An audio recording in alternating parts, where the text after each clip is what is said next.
I think we're live now. Hey guys. Hi. I think we can wait for a few seconds and then start. Sounds good.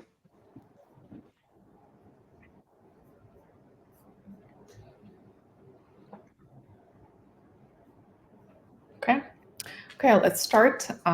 First of all, wanted to welcome everybody. Welcome Alejandro, welcome Alex to the roundtable. It was long awaited. Thank you so much for attending, participating, and being part of this exciting discussion about D2C commerce for manufacturing. Would like to introduce, first of all of the speakers and host. I'm Nadia Krenin. I'm the CEO of Forte Digital. With us here, we have Alex Kolesnichenko. He's the CTO of Forte Digital. And our guest here is Alejandro Alderte. He's the Director of Revenue and Commerce at Salesforce. Would love to start with a bit of a question on the opinion about the D2C. And in your opinion, what has been the most significant change in the D2C landscape over the past few years? I guess that's more of a discussion point, easy discussion point to start with. Sure. I can start there, and first of all, thank you Forte, for inviting me to speak a little bit more about D2C, but also in general about manufacturing and Salesforce, right? So it's a pleasure to be here. So yeah, I think what it actually resonates to me is like the old paradigm effectively doesn't work anymore, as effectively these manufacturers go to market, right? So we traditionally have seen direct sales teams, that they go and engage with their customers. We've seen some sort of like portals or generic storefronts in which, we effectively put together some experiences that are very well disconnected to the needs of their customers, right? Because we don't have the ability to understand our customers that well in terms of like the products effectively that they own from us because of the different distribution channels in which we engage their business, right? It's actually hard for those manufacturers to engage with them properly. So what we're trying to create in Salesforce is effectively a more cohesive view about like what the customer wants and needs, and creating those customer experiences where we can actually leverage some of the AI capabilities in order to help out, to understand that. And AI effectively was one of the top priorities for the CEOs across the board in manufacturing, right? So they effectively want to understand a little bit more about that.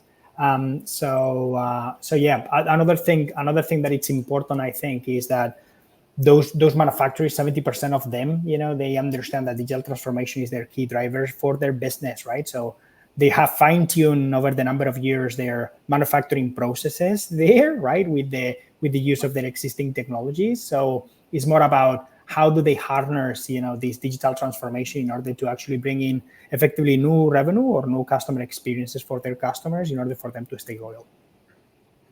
Yeah, maybe just to add to that, like with platform like Salesforce Commerce, right? Manufacturer can utilize single platform on top of the CRM and all this, Salesforce ecosystem to basically expand globally, right? And have a localized experience for both channels, not just D2C, but also B2B and D2C with a single platform. And then use the AI capabilities and personalization to basically tailor shopping experience. So have user be able to purchase product online without calling the customer service and trying to find that product. But I think like Salesforce at this point, I think they're the leader in this kind of segment that we're discussing right now. That's great. But as a business owner, and same as all of the manufacturing companies, everyone is interested in profitability, right? And control over customer experience. So can you elaborate a little bit more on how D2C commerce helps manufacturers improve actual profitability and control over the customer experience? Have you had cases, anything that you can share with us? Yeah, so I think, in terms of the benefits, right? So what's the benefits of D2C channel? It's not new. It's been there for a while. Everybody, I think almost everybody has the D2C exposure. But essentially, what's the profitability? With the D2C channel manufacturing, they do a reduction in transaction costs, right? So they're not using the channel partner to source the products to the customer. Essentially, by introduction of the self-service functionality, catalog exposure to the end user, it will take the load off from the sales and the customer service teams. Essentially, they don't need to handhold the customers to make a purchase, right? So they don't need to no longer contact customer service or sales team to make a purchase. But it all depends on the use case, right? If you have like more complex products, let's say you need to configure specific equipment, that may require a salesperson interaction, unless you have built configurator on the platform itself that already have validation rules, recommendation in place that will speed that process up. But essentially, I mean, from profitability, that will increase margin and the profit as they deploy this platform. Right. From customer experience, the outcome of the customer's experience actually will reflect the customer service involvement in transaction support as well. The better experience is, the less customer support needed, right? Platform capability to access customer data, very important, because that will help manufacturer to build a system to support end user to purchase product they need. But actually, going back to the product configuration validation, which is very important, because I mean, if I, for example, buy a printer, right? Certain printers have certain type of paper they want to use, right? So I don't know what paper I need to do, right? But if manufacturer has this information about me, they can recommend specific paper that I can just say, okay, this is the paper I'm looking for, I'm going to buy it. But essentially, guided selling, meaningful refinement, and recommendations, as well as the related products this way. I think those kind of will benefit profitability overall. Okay, makes sense. How about you, Alejandro? From your experience at Salesforce, what are the key benefits of manufacturers can realize by adopting D2C commerce, specifically with Salesforce? Yeah, I love what Alex mentioned there, right? So we are not reinventing the wheel there, right? So Right. D2C was already there in whichever shape or form, it was already part of, the sort of go markets for our manufacturers as such, right? But it's true that it's truly a way for us to effectively unlock some of those margins and gain some first-party data that is very much needed in order for us to understand a little bit more how our products are actually going to market and how do we need to effectively fine-tune our manufacturing processes in order to be smarter, right? And so I was saying before, digital transformation is a key driver for them. And what we want to do is literally in Salesforce, what we want to do is enable teams in order to open up new revenue streams in weeks, not months, or years, right? So our poor manufacturers have been going from ERP to ERP effectively migration without them actually thinking or ever thinking about like the customer experience as such, right? And they are not used to being able to do whatever Alex was actually mentioning. I don't really care if a customer comes, to the portal or go to customer service or go to sales. I just want to create a single view for my customer, irrespective of the channel that they engage to. And D2C is a crucial channel in order for us to effectively provide those self-serve capabilities, right? Right. I want to be able to provide efficient ordering, efficient inventory visibility as part of the manufacturing process, so that it's not a black box. Yeah. So traditionally, we have been seeing how once you actually replaced an order, it's just a big black box there, and you don't really know when your stuff, is effectively going to be manufactured, or be given to us. So having a lens into that manufacturing process will effectively build better relationship with our customers as such, and at the end of the day, that's going to uptake effectively our revenue. And then those providing hybrid selling portals, right, in which it doesn't really matter, if we are in a D2C world or in a B2B world, we can effectively harness, that power of the distributor within one single engine, right? And that's something that is been a tough nut to crack, across the market. And I think, we are doing a good job, right? So our single goal is, and I'm saying this is a goal, right? So even though obviously our products are live, right, and our customers are using it, right, but I don't think it will never be accomplished, and that's the beautiful thing about Salesforce, right? So we don't think are ever done, in terms of the customer experience. We're trying to provide that single platform in which we leverage the CRM and the goodness of the CRM to provide those direct-to-consumer experiences that are merged and blurred with those B2B effectively experiences, simplifying the life of our merchandising and trying to harnessing AI as much as possible in order to help out, from merchandisers to customers in order to find the right products at the right time in whichever channel. Makes sense.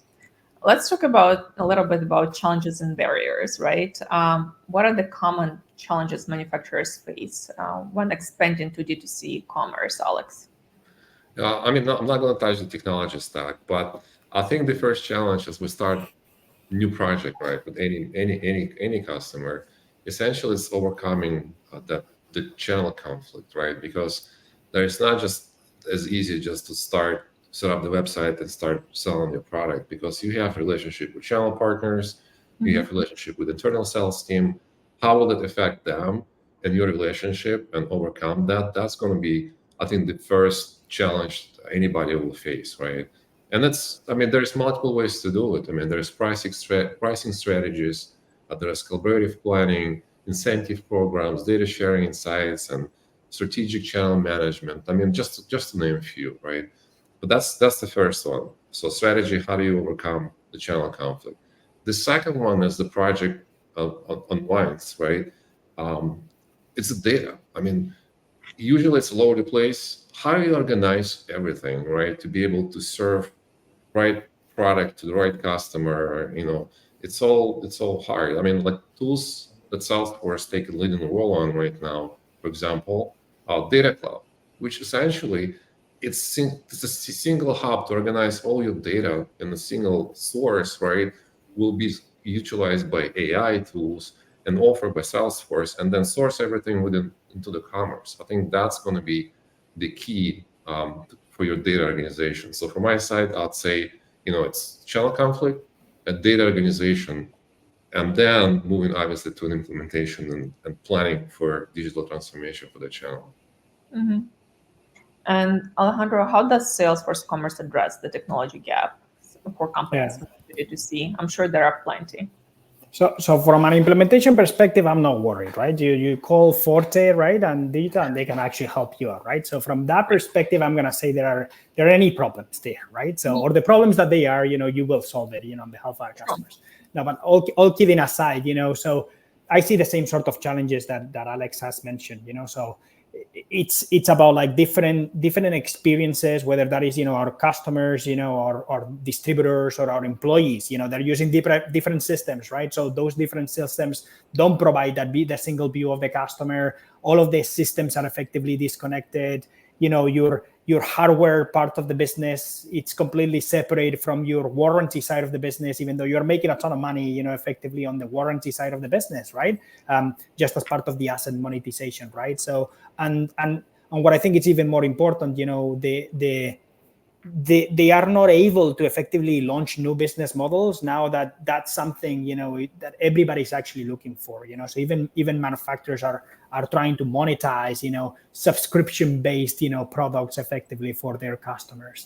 So I think our responses to that is quite simple, and it goes back to the power of the platform, right? So it's not that we are reinventing the wheel, right? So we are leveraging the best of what we have in terms of like our CRM in order to create those experiences, right? So whether those are direct sellers, or customer service, or again, customers providing self-service capabilities for effectively our customers, they have the same view of the data, which is what's super important from what Alex actually mentioned, right? So it's a single source of truth effectively for everybody across the organization, so that avoids effectively hearsay, right, and unlocks effectively benefits for our customers. But specifically on D2C, I think it's all about personalization, right? So how do we leverage that data in order to personalize, the website, the look and feel, the promotions, the pricing, in order to make sure that no two customers are the same, even though we are providing the same catalog or different catalog effectively to our customers, right?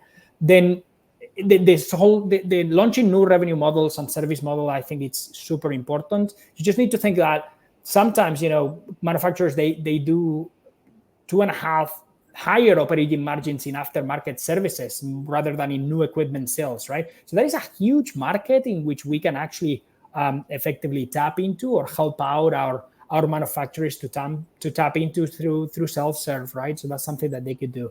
And then just operational efficiency, so how can we actually help out our own merchandisers, right? So the manufacturers that are effectively configuring day in, day out their operations. We can do that effectively with AI, with guided selling tools in order to allow shoppers to discover their products easily, allow their merchandisers to do their job when they are actually merchandising the site and putting the products into the right place faster. So that allows us to effectively do things like launching, we have a customer now in New York that actually launched a D2C storefront in a couple of months, right? So this is, again, giving back to the business the power of effectively opening up a new revenue model or a new channel, right, in less than a couple of months, which I think is pretty astonishing. It is a really short period of time to market. I think is impressive, right?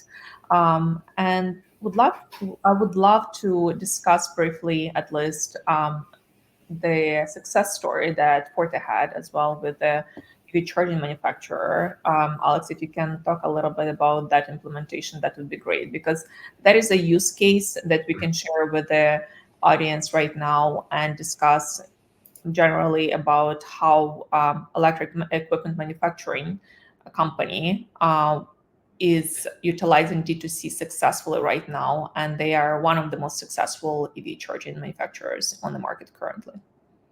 Yes, thanks, Nani. No, I mean, absolutely. Personally, I think it doesn't really apply only for this use case, right? I think it will touch everybody that already has their D2C channel implemented, but really cannot take advantage of that, right? In this particular use case, they already had D2C exposure, they already had a website, but I mean, they needed more flexibility to support needed features and functionality, and as well as the reduction in expensive implementation costs, because to make changes on their previous platform, it just was really expensive, and it took a lot of time to do it, right? So they needed a new solution to be able to do all that in a single platform. So essentially, at the end of the day, they selected Salesforce. We migrated to Salesforce Commerce. The company was able to enhance customer experience, improve conversion rate, as well as offer a variety of features and functionality that actually wasn't available. They weren't available on previous platform. But the transition to the Salesforce Commerce actually enabled the marketing team easy to create promotions, manage content, deploy new products, drive new features and functionality, right? Not only that, they were able to create new channel partner websites, brand storefronts, and then as well as analyze data easily, right? And have holistic view on the customer journey to understand what customer needs and how to better service the customer. At the end, I mean, they had less issues, they have more profitability, with enhanced customer experience, front end, as well as the customer service team essentially had capability to manage the orders, because before they had to go to ERP system, when they have multiple systems, now everything in one system, and then synchronize like order data to their ERP system, right? But customer service essentially works within a Salesforce. You have 360 view of the customer, orders, account history, everything pretty much, right? But essentially, it's a single source without navigating to multiple systems. But at the end, with consolidated system, it also affected the IT team, right? Because now they have deployment strategy across the Salesforce ecosystem, and then gain control and stability, right? How they do releases, not only for commerce, but within internal, the CRM system and all other Salesforce products, and then allow them actually to build new features and functionality that the marketing team requested or sales team requested, and essentially translate the business rules into requirements and to deployment within weeks, right? It didn't take months anymore. And that's basically expands the outreach beyond customer D2C channel as well, because now they can expand beyond that. My take on that use case. It does, and we all talk about time to market, that it shortened, especially with this, right? So customers can definitely benefit from that and make changes much faster. Right. It essentially, it's all about time to market, right? It's all about saving the implementation cost and pack features and functionalities to help your end user to find the right product, and as well as a awesome user experience. Perfect. Alejandro, from your perspective, what are the key factors that contributed to success of the project? What lessons can other manufacturers learn from this case study? What do you think? Well, I think everything that Alex has mentioned, is it's very relevant, right? So we have a customer here that was able to understand from the first time, from the very first moment, the power of the Salesforce platform, right? When you are actually bringing all of these capabilities together. And Alex mentioned that really well, right? So they leverage that, to improve conversion rates, right? So you're launching a site that is actually fast to market, that already yields incremental revenue effectively for the company. What are you going to do with that incremental revenue? Again, improve that customer experience, right? Differentiate from the competition. So you're concentrated into that time to market in terms of actually getting that site live as fast as possible, so that you can actually reuse some of that additional revenue in order to invest on yourself, right? Invest in your business, in your manufacturing business, and invest into that IT team that now is able to build faster with more modern tools, with the help obviously of Forte, but they also want to make stuff themselves, right? In order to effectively satisfy their IT requirements as well as their business requirements, right? So I think there's a huge win component into that. Obviously, it makes me happy, so I've been part of the commerce business, for Salesforce for over 7 years now, and I've been working with over 500 customers, all over the world. And every single time, I hear that, we increase conversion rate for our customers, whether that is, with product recommendations, with AI, with search, it just makes me really happy, because our customers are effectively getting more for the value that they have, right? So that was, and kudos to the Forte team in order to actually make sure that you configure a site that, leveraging the best practices that we actually see as part of the industry, generates a positive impact effectively for our customers. And I would like to tap into just one more thing, that Alex mentioned, which was the customer service, right? So this is something that I, sometimes talk about, in other, to customers, and in other avenues like this, right? There is a compound element to our roadmap, and sometimes, the roadmap feels a little bit overwhelming, just because we are releasing features, constantly, to customers. So we have 3 releases per year. And again, that's somewhere that Forte can actually help you out in order to understand which are the features that are going to move the needle for your business, so that you manufacturers can actually take a benefit on that. But it's more around, what is that compounding element into make sure that you have new capabilities in D2C that now customer service can actually leverage, whether they use order management like this customer did, or they're just using commerce, right? So I'm talking about simple things as maybe we expose commerce into the customer service center, right? To move from a cost center into a revenue center. So now we can allow things like order on behalf of, for those customer service agents, in order to capture revenue when they're on the phone with customers. Or Alex, what you were mentioning about like reducing the swivel chair, right? So we talk to customers, and the number one for organizations like manufacturers there, as well as any other industries, the number one use case for customer service is, where is my order? And it gets even worse. Sales teams are calling their own customer service in order to ask, for order status effectively there, right? So I think that element of reducing the swivel chair from a customer service agent is not only impacting, obviously, positively the manufacturer with regards to the overhead on licenses effectively that they are paying, because that user is going into multiple systems in order to find out the information, but more about the value to the customer, so that they get their solution and their answer quicker, effectively fixed. And that provides a ton of value effectively for the customer. Great.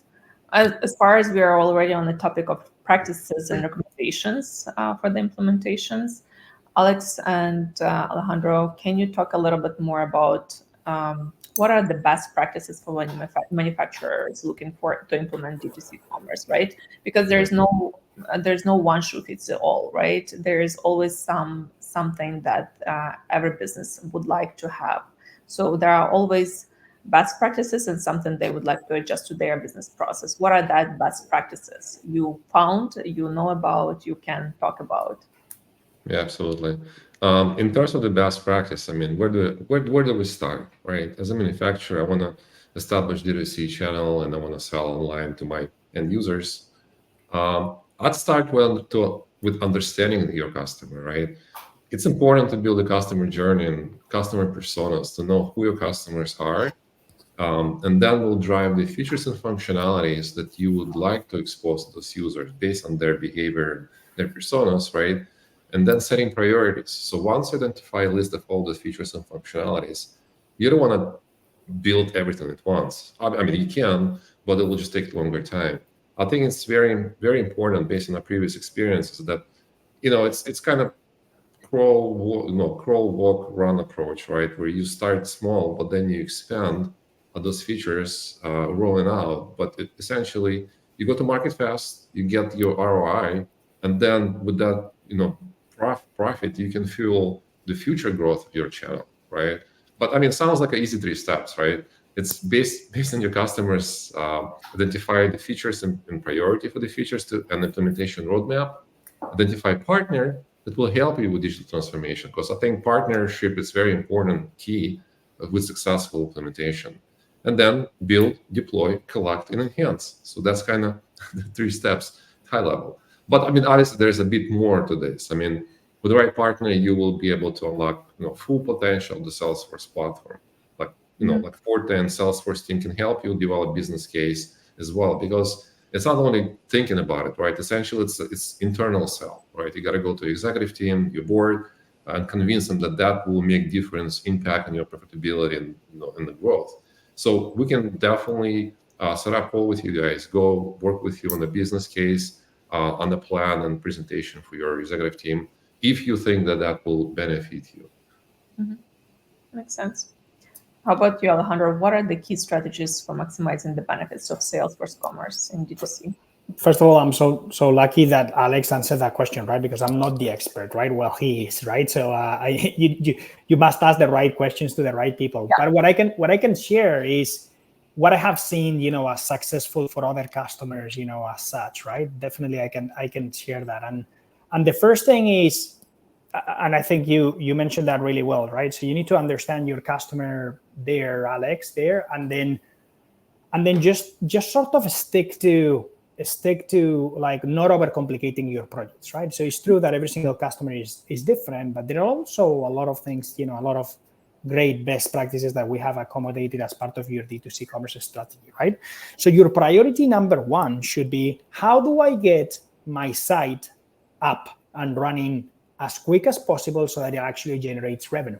Yeah, it's as simple as that, right? So and this true what Alex mentioned, there is a crawl, walk, run, right? So you might start with something as simple as a reorder portal, in which your customers can go in and just reorder previous products, as such, right? So that is more simpler approach, but you're start capturing that revenue. There are some others in which you go into a full-blown, commerce storefront in which you're actually effectively leveraging the power of AI, and like configuration on the search in order to do all of this, right? So I would say for me, the number one thing is like stick to making sure you're not overcomplicating yourself the projects, right? And Salesforce is a platform that obviously, and Salesforce well by now, right? There is a platform in which it offers you tremendous extensibility capabilities, whether that is, to low-code tools, to pro-code tools, in order to actually extend the experiences there. But there was somebody from in the commerce world, that used to work at Salesforce that told me once that Salesforce is a platform in which it's not a build versus buy, it's a buy and then build. Yeah. So you have the platform that is covering the bases effectively for you and your business in order to get your sites up and running.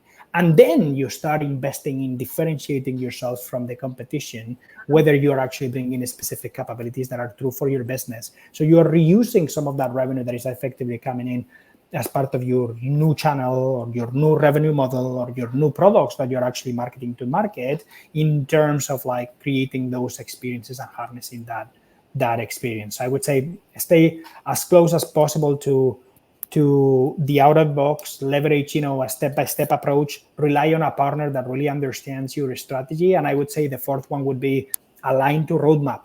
Yeah, understand which are the features that are coming into the roadmap so that you don't need to build them yourself, right? And leverage that and sort of merge together what is your business and an IT requirements to what are the roadmap that essentially Salesforce is putting together so that you can effectively steal the workforce from Salesforce and leverage, what is actually doing on your behalf and to the customers. And for that, obviously, Forte can do a great job in order to give you an insight about future releases, as well as the webinars that we run in Salesforce in order to provide you a sneak peek in which, what are the features that we are working on. Makes sense. Yeah, and what I like about Salesforce is because, there's different ways to get all the information. Not only that, there's free training, right? You go to Trailhead and you start the journey. You can learn about the system. You don't need to pay somebody to teach you about that. But yeah, that's one of the benefits as well. Okay. Let's imagine that there are a lot of companies that are just starting their journey for D2C. What would be your advice, one advice that you can give them at the beginning of the journey?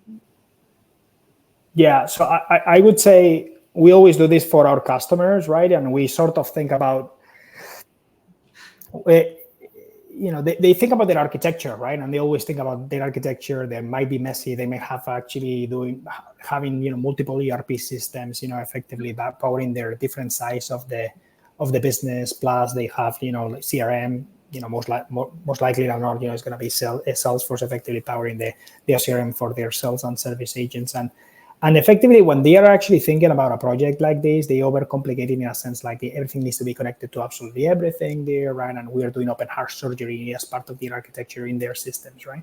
What I would say the approach would be is like just keep that to a minimum, as we mentioned before, Alex and I, right? So try to think about like what is it that gives you the edge in order to actually go live fast, in terms of that, right? So whether that is a specific set of products that you're selling to a specific set of customers in a specific channel, just keep that to a minimum so that you actually go live, right? Once you go live, it is radically simple to improve that and bring in new products, bring in new customers, extend that portfolio into merging things like hardware and software there, right? So bring in things like asset monetization right now after you're effectively selling those assets. How do we bring in warranties? How do we bring in subscriptions, right? So all of that is easier once you have the foundation in place, right? So I would say, don't overcomplicate things or make projects too difficult. Just start, because the cost of doing nothing is greater, than effectively, just sitting in there and doing nothing. True. Yeah, absolutely. And I think, from my side, I would just say that, within our company internally, we focus for past 4 years to create different accelerator programs, essentially not only for commerce, but all other clouds. But with commerce, with that said, we have different programs that I think can match specific requirements that, manufacturer may have in terms of the spend, the budget, and how we roll out the certain features and functionalities. So definitely, we'd love to help. Just, reach out to me directly and schedule a call. We can review it with you guys. But I can guarantee you that you'll be surprised that it's not that expensive that you would think that could be. Okay, makes sense. Let's talk a little bit more about the future. We spoke a little bit about AI, right? Everybody talks about AI, let's face it. But there is a different side of it. There is the business side of the D2C. And where do you see the future of the D2C commerce heading? And what companies should, what should they do? What they should stay ahead of? What are your suggestions, guys? Maybe I could start. Well, within my 25 years experience, it's changed dramatically, right? But past few years, it just exploded. Obviously, please make your purchasing decision on what's available today. But the way I see it, and the way we spoke internally on different people across the ecosystem, is that the AI expansion will be inevitably driving more targeted sales, right? So what it means is that customers will not need to make a choice. Essentially, there will be a co-selling pilot, right, with helping the customer to identify a specific product they're looking for. Essentially, we validate the product for them. We recommend a specific product for them, right? And it's not going to be like browsing catalog, search catalog. I need to find this particular product. It's all going to be there, essentially, right? With all the data going to be available through the AI and with Salesforce Data Cloud, right? It will service specific data to that customer that without even me going there, because it knows that what I needed. And essential integration between the product purchased previously, right? For example, the printer. Hey, it will send notification to send you printer ink is low. Just click here to buy it, right? So there will be no more browsing and clicking and trying to figure out what to buy. It's going to be just notification and asking customer, would you like to buy it? Or not? That's kind of what I'm thinking, what everybody else thinking I'm talking to. But that's going to be, next step in AI and how that's going to explode, I think. How about you, Alejandro? What do you think Salesforce, and if you can share, of course, some of the advancements in Salesforce? Yeah, I mean, Alex mentioned that, right? So our lovely letter for legal, right? So based on your purchasing decisions, based on features and functions available today, right? So also, so obviously I work day in and day out with product manager, but I'm not part of the product management team, right? So I'm a director on the revenue commerce side of the business, but I'm not in product management, right? But what I would like to do is give you a little bit of a feeler, right? So in terms of like, what are we working on in order to make manufacturers and more broadly, customers that are interested in D2C, that they are leveraging effectively Salesforce as part of the CRM, or they are embarking their journey into Salesforce, and they want to get a D2C site up and running quickly on Salesforce, right? So our roadmap is effectively anchored in three main components, right? So trust. Yeah, trust is our number one value in Salesforce. Everybody that knows us well, right? So we devote a lot of efforts in order to making sure that the applications, that the solutions that we effectively build for our customers, they are right for them, they are secure, they are scalable, and they're always on, right? So they can focus on their manufacturing business, and we will focus on the technology on their behalf, right? So there is a ton of features effectively that we release yearly, not only about the scalability and making sure that we have a global solution, but making sure that we have a solution that is always on and that their customers can rely on and they can sleep better at nights. There is another one around connected and making sure that it's connected. Our commerce vision is connected and complete, right? So these are about how do we harness the full capabilities effectively on commerce in order to deepen our relationship with our customers, and that ties into specifically AI and personalization. So how can we make sure we leverage AI in order to make sure that we improve the customer experiences? And not only the customer experience, but also the merchandisers. I have a few examples after that, just to show you, right? But it's incredible for us. Merchandiser is a very difficult job, and we want to help out our merchandisers, and whoever is administrating a commerce site in order to make sure their job is simple and they don't have repetitive tasks. So we are heavily investing into that, as well as the time to value, right? So I think, Nadia, you're the first one that brought in the, fast to market, the time to value, right? So I think here for us, we want to reduce drastically the TCO for our customers, yeah? So we are conscious that whether you are a commercial, in the commercial manufacturer, right? Or you are an enterprise manufacturer and such, right? And you're just starting, as part of a small and medium business, what you want to create is those cohesive experiences across touch points there, right? And what we don't want you is to invest a ton of money into the integration of like bringing all of these different pieces of the architecture together, right? So we are heavily investing in order to make sure our commerce solutions are effectively seamlessly provided across the portfolio. So a couple of good examples could be, how the work that we're doing with Manufacturing Cloud, for instance, in which we leverage, our CRM for sales and service specifically for manufacturers, in order to make sure that they actually get the most out of the solution with regards to servicing assets, and the monetization effectively for those assets. Another good example would be the work that we are doing with Revenue Cloud, right? So within Revenue Cloud, we're able to power and unlock the power of our CPQ and how we can provide journeys, that go beyond, just that one channel together, the direct sellers. How do we bring the self-service channel also together, right? So those are things in which we are heavily investing so that our customers don't need to invest on that. So just a sneak peek into the future, specific things that you're going to see popping up, in your D2C orgs effectively that you have in place, and you can use them or not. Again, reach out to Forte, in order to understand which features are going to be bringing you the biggest benefits. Are the managed checkout, so being able to configure one-click checkout in minutes, so that was one of the things that our customers, were demanding for, and this is one of the things that it drastically improves conversion there, having a streamlined checkout that is just a single page and effectively performs well. On the order management side, we're working heavily in order to bring in uneven exchanges, right? So we had already even exchanges as part of the platform, but what about those customers in which they are effectively they need to effectively change a product and there is a discrepancy in price, whether that is, that they need to pay more or less? How do we automate those processes in order to make sure that we can provide that?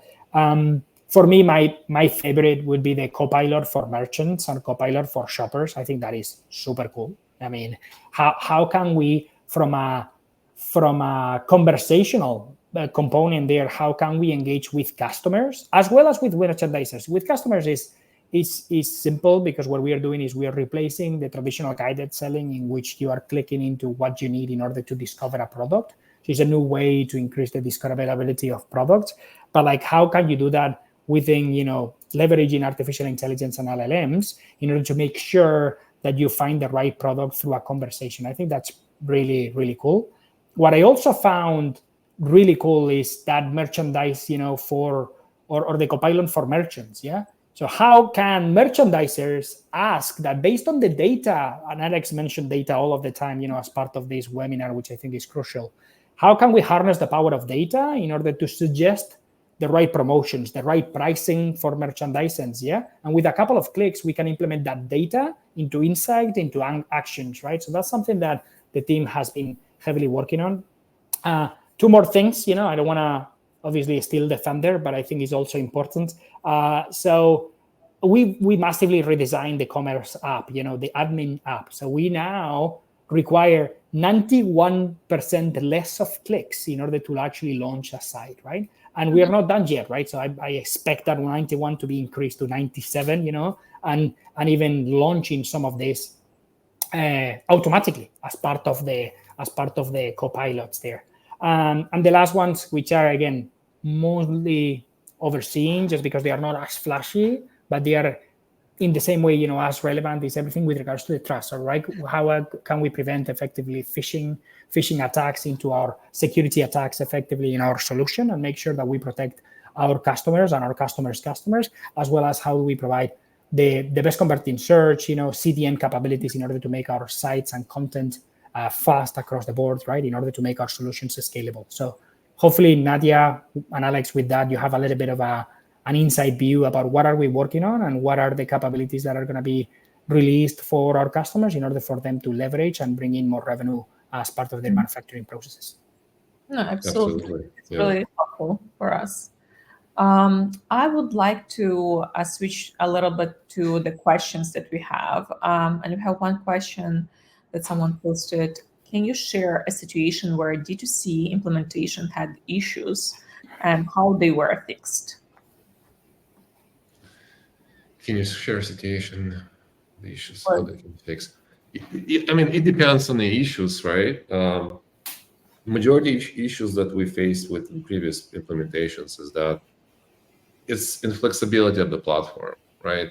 Most of the time that the customer cannot deploy the features they'd like to deploy. Therefore, the platform is just not flexible enough to support it. So, plus, as Andra mentioned before, the security issues, right? On the previous platform is affecting manufacturers big time. I mean, because there's legality around data sharing and all that stuff. So, but a situation, I mean, really it's only about features and functionalities, as well as maybe some integrations they had issues with. We took care of, because Salesforce pretty much integrates with any third-party system pretty easily. I think that's the one that I had in mind, Alex, when I read the answer.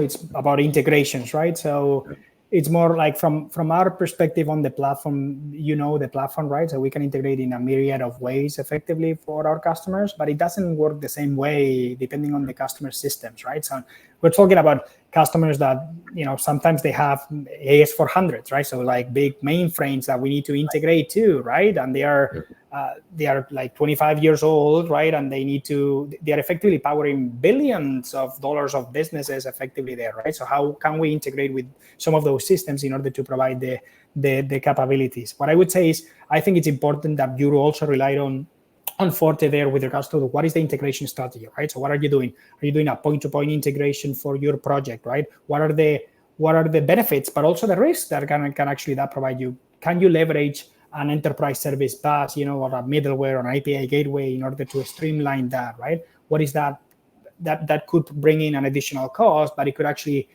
future-proof effectively your implementation. So I would say I think it's more about around the integrations and such, more than a D2C project as such, I would say.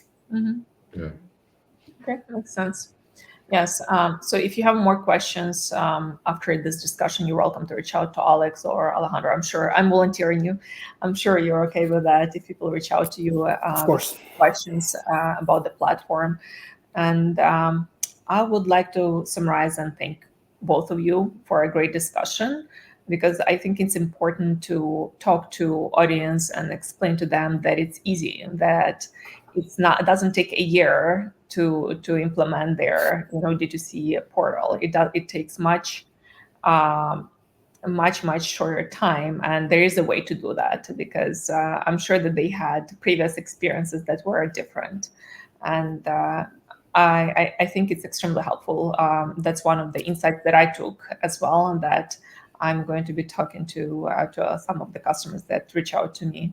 You mentioned mainframe. Believe it or not, recently as well, I spoke to somebody who was a huge company that they also have issues with integration, and they are considering Salesforce as well for manufacturing. So I think there is nothing impossible. That's the best way to say, right?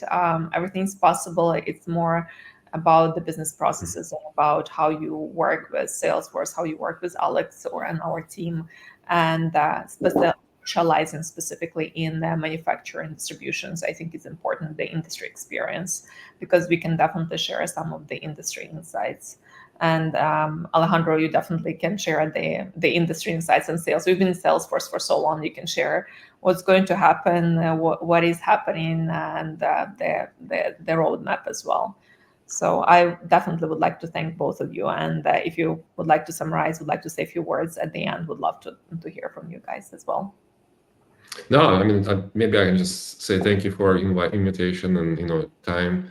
But from my side, like I said before, if you guys thinking to move to D2C channel, or you have previous channel already set up but experience difficulty and not getting your return on investment, perhaps we should schedule a conversation and discuss how Forte can help, as well as different technology stack within the Salesforce. Perhaps we can position certain things in different commerce programs that will drive revenue and resolve the issues that you guys currently.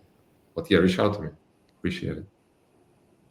Yeah, and same thing here, right? So obviously, for me, it was a pleasure to participate on this. Thank you, Nadia, and Alex for the invitation, and Daria also, who is behind the scenes for setting all of this up, right? So I appreciate it. And yeah, I mean, this is what I love, helping out customers in order to find out, and how do they evolve their architecture as the new requirements come into play. And we're all chasing our customers, whether that is one way or the other, right? So we just want to provide the right tools in order to make sure that chase is more smooth. Yeah, and like we have a better right, and we are more prepared for the future, which is we are future-proofing ourselves, our architecture and our customers in order to make sure that we service them appropriately across channels and with the new revenue models effectively that we are effectively creating, right? So it was an utter pleasure for me, and I remain available through my email, through LinkedIn, whatever you need. Just make sure that you ping us. Yes, thank you so much, everybody. Yes, LinkedIn probably is right now the place to go to reach out to people. So reach out to us, reach out to Alejandro, and we are open to discussion further with everybody. Thank you, everybody. Thanks, guys. Have a good day. Thank you. Bye.